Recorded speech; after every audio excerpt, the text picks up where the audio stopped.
dalam wadah ini. Kalian semua pasti belum tahu kan? Mau tahu hewan apa yang ada di dalam wadah ini? Ayo dengarkan bersama. Assalamualaikum warahmatullahi wabarakatuh.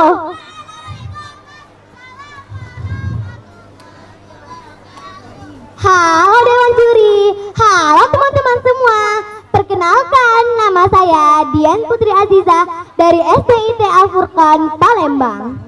Teman-teman, hari ini Dian akan bercerita sebuah cerita dari Provinsi Sumatera Selatan yang berjudul Pak Belalang.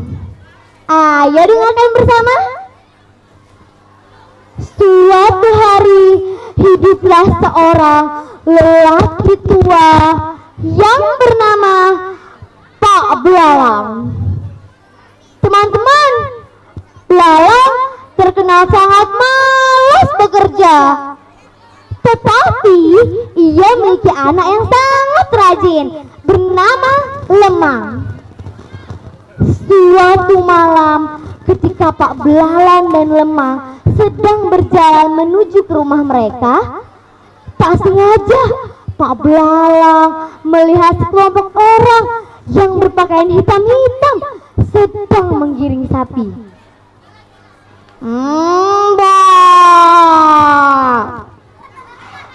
Pak Belalang berbisik kepada anaknya, kita harus perhatikan mereka. Siapa tahu informasi yang kita dapatkan ini sangat berguna.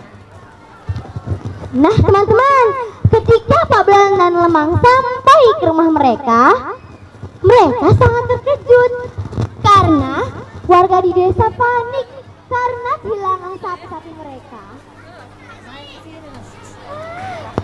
Sapi kita di mana? Sapi kita hilang.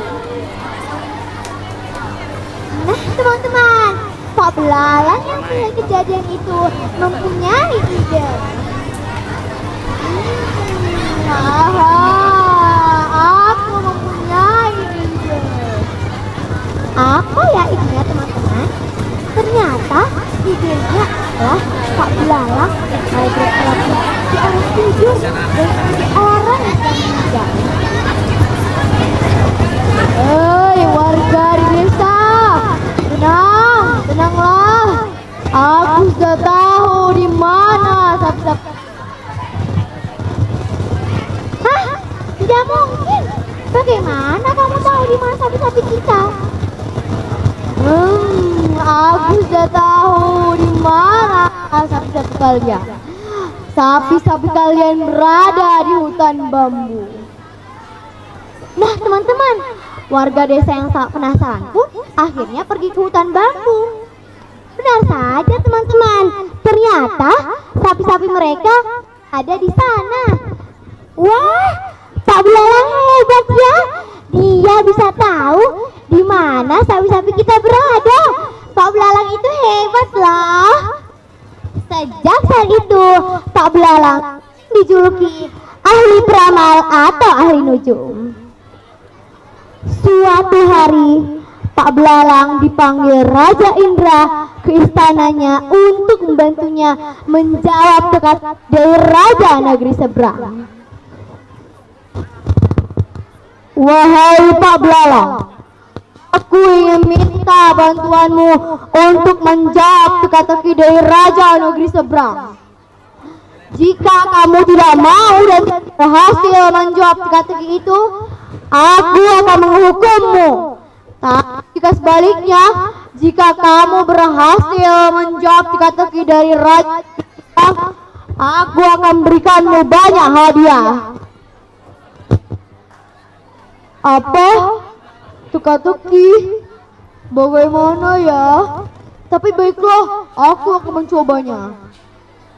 Nah teman-teman, Pak Belalang memiliki banyak ide.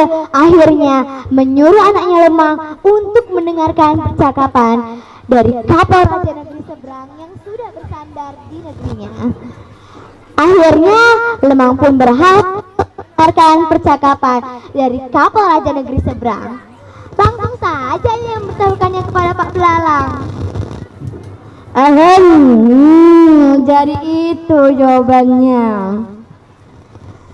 Hari nanti-nantikan pun tiba. Raja Indra, Raja Negeri Seberang, dan Pak Belalang sedang berkumpul.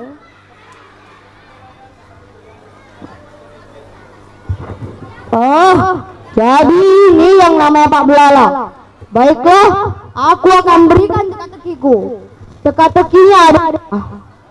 Hewan apa yang ada di dalam wadah ini? Bisa terbang tapi bukan burung. Bisa melompat tapi bukan katak. Jawablah. Teman-teman, sebenarnya Pak Belalang sudah tahu jawabannya. Tetapi ia kembali berpura-pura seperti orang yang sedang tidur dan seperti orang yang sedang mengigau.